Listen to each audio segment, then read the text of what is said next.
Good Thursday afternoon. Thanks for joining us on KARE 11 News Now. I'm Chris Harapsky. As the government shutdown enters day 16, impacts are felt across the country. In recent developments, a federal judge temporarily blocked the president from firing thousands of federal workers. But the government shutdown means those employees will keep working without a paycheck, and many are struggling to meet ends meet. NBC's Alice Barr has the latest. As the government shutdown drags on, the stakes are ramping up. We're getting rid of a lot of things that we never wanted. And prompting a new legal battle. A federal judge temporarily blocking the Trump administration from laying off federal workers during the shutdown, even as White House Budget Director Russell Vought promised to pick up the pace from the 4,000 already cut this shutdown. It could grow higher. I think we'll probably end up being north of 10,000. Vought is a longtime advocate for shrinking the federal government, and Democrats argue the new threats are a continuation of his plan all along. These employees have been traumatized, in Russ Vought's word, by this administration since Inauguration Day. These are illegal firings. Two unions sued to prevent the firings that a federal judge in California has now agreed are illegal, writing in part that the Trump administration has, quote, taken advantage of the lapse in government spending and government functioning to assume that all bets are off and the laws don't apply to them anymore. As the fight grows from the courts to Capitol Hill, where Democrats and Republicans are deadlocked over how to reopen the government, everyday people are suffering. Food banks seeing a surge in need. Workers at this one in Alabama describing the struggles of one federal worker family. They're not getting a paycheck, and this has never happened to them before, and they were embarrassed and humiliated and terrified. Real-world impacts with no end in sight. That's Alice Barr reporting. Impacts are also felt here in Minnesota, where less than 24 hours ago, food stamp applications came to a halt. According to the Department of Children, Youth and Families, November's SNAP benefits are at risk and may not be available if the shutdown continues.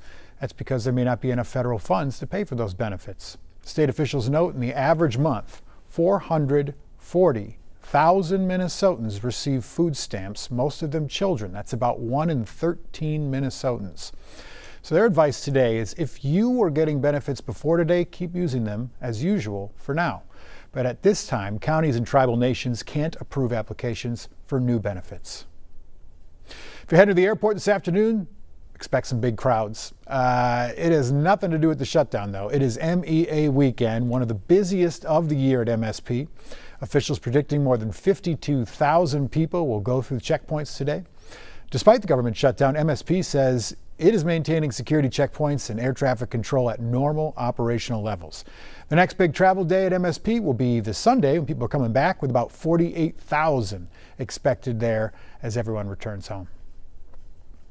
New today, the Department of Justice is expected to ask a federal grand jury in Maryland to indict John Bolton.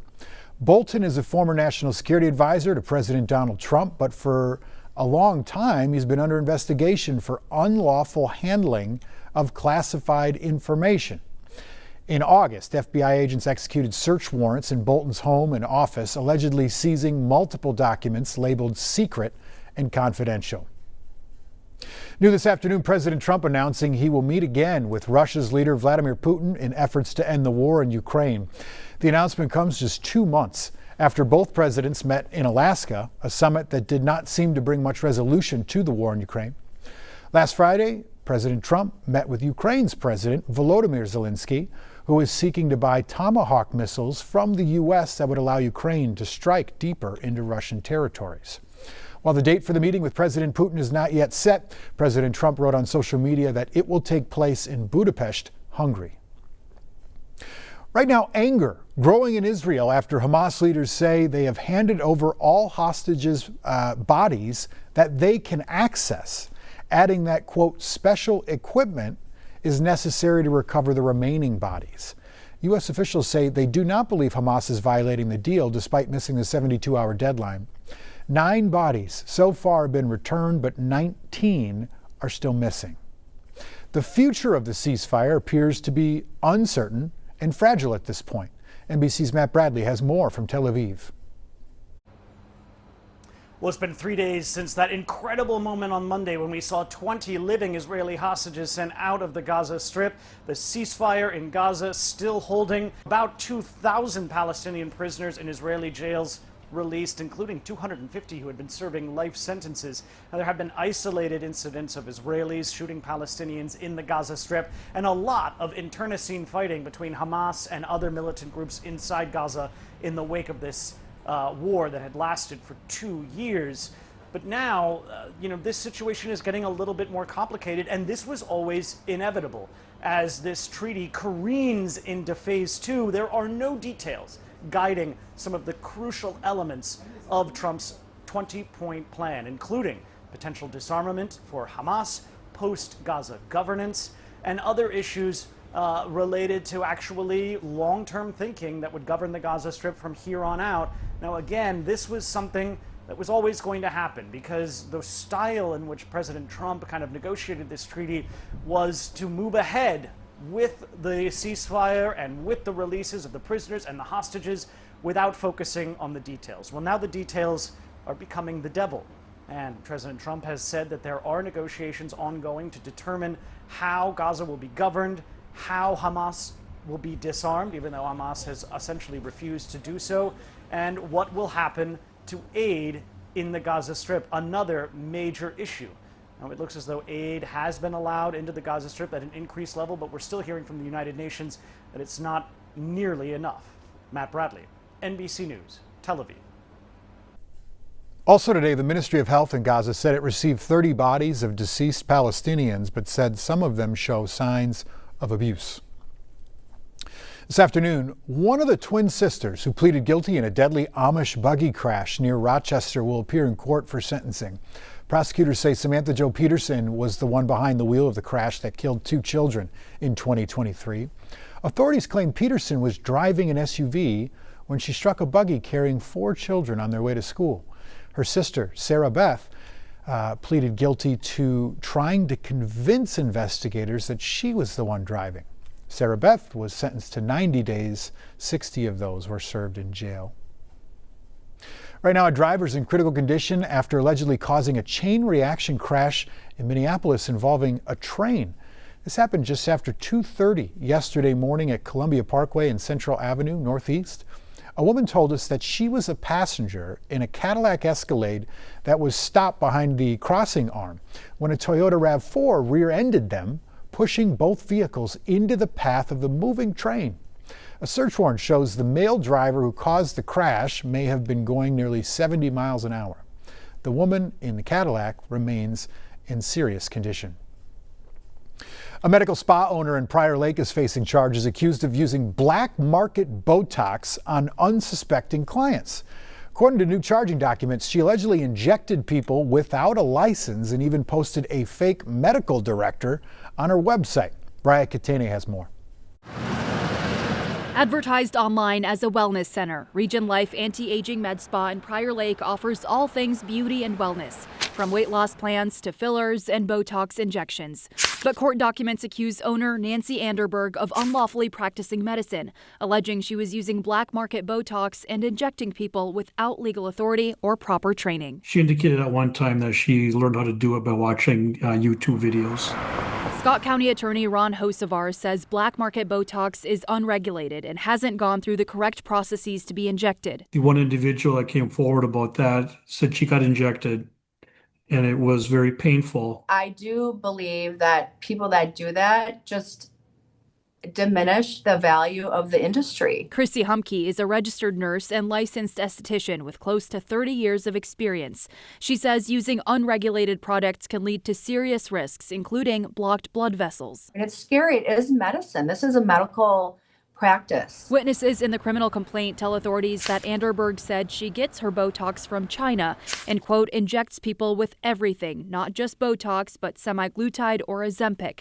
They also allege Anderberg said she, quote, gets Botox really cheap and makes a ton of money. That witness added they're worried Anderberg was going to harm someone. We called and paid a visit to the med spa. but were met with locked doors despite the bright lights inside. Yeah, is this Nancy? Soon enough, I received a call from Anderberg's attorney, who says there's more to this story, saying her client's ex-boyfriend is spreading stories. And when asked about the malpractice charges, her attorney says Anderberg denies all accusations and looks forward to litigating the case in court. I would love to speak to Nancy if at all possible. She declined my request and says they have no further comment. Region Life is still listed on the Prior Lake Chamber of Commerce website, and its business hours on Google state it's open several days a week. But Anderberg's attorney says the spa is currently closed and not open for business. Raya Katani there with an interesting report. The maximum sentence, by the way, for unlawfully practicing medicine in Minnesota is a $3,000 fine and up to a year in jail. Anderberg is due back in court November 3rd. An unexpected turn this morning in the case against former Hudson teacher Abigail Faust, who's accused of sexually assaulting 2 teens. That case will now move forward to arraignment and a potential trial. Faust is accused of having sex with a 15-year-old boy at his family's home in Minnesota and her home in Wisconsin. She is charged in both states. The Wisconsin case also includes allegations she had sex with the teen's friend. Yesterday, Faust decided to waive her preliminary hearing, which prevented more details from coming out. She'll be back in court in 2 weeks for this case and another case involving a 5th grader that she allegedly kissed. Faust's friend and former fellow teacher Madison Bergman pleaded guilty to sexual misconduct with a child 2 weeks ago, and she'll be sentenced in December. It's harvest season in Minnesota, but for soybean farmers, it's anything but business as usual.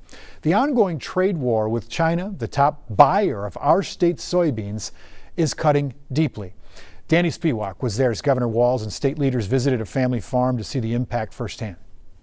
Hey everybody, I'm Matt. Hey Tim, I'm Matt. Perfect. Good to see you. Thanks for hosting us. On Wednesday, Governor Walz met with the Purvis family to tour their soybean farm in Faribault. These folks are in a pretty tough time right now. First, high production costs around energy and supplies like fertilizer have been cutting into their margins. Now they've also lost access to the Chinese market after China stopped buying American soybeans in May as retaliation against the Trump administration's tariffs. So important to Minnesota. This is a major part of our economy still. Agricultural groups, including the Minnesota Farm Bureau and Minnesota Farmers Union, say they're now looking to replace China with new domestic or foreign markets. These products need somewhere to go. But China is the world's largest market and accounted for about 1/4 of Minnesota's soybean exports. We need to trade. We all know that. We produce more domestically than we can consume, and we have to find more markets. But that takes time, and we need to do that.